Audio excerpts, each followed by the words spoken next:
Polda Sumsel memusnahkan barang bukti narkotika dari berbagai jenis.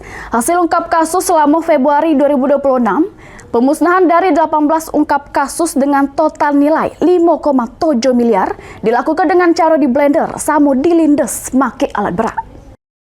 Silakan. Baik, terima kasih.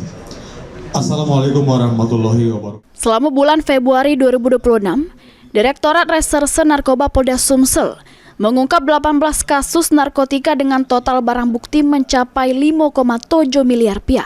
Pengungkapan tersebut tersebar di 7 wilayah, ialah Mubah, Palembang, Banyuasin, Muaro Enim, Prabu Mulih, serta Oku Timur.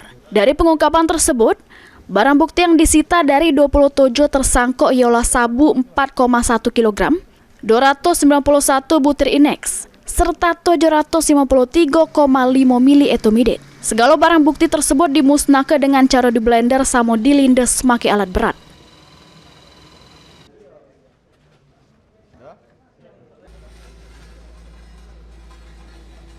Polisi berkomitmen mewujudkan Indonesia Emas dengan memberantas peredaran gelap narkoba.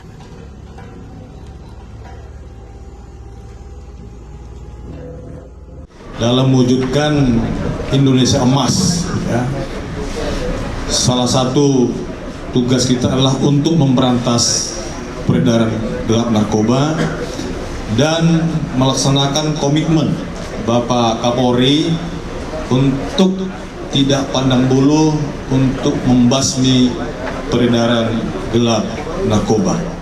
Segala tersangka yang sudah ditangkap menjalani proses hukum terancam hukuman penjara seumur hidup atau pidana mati. Mulyadi, PAL TV.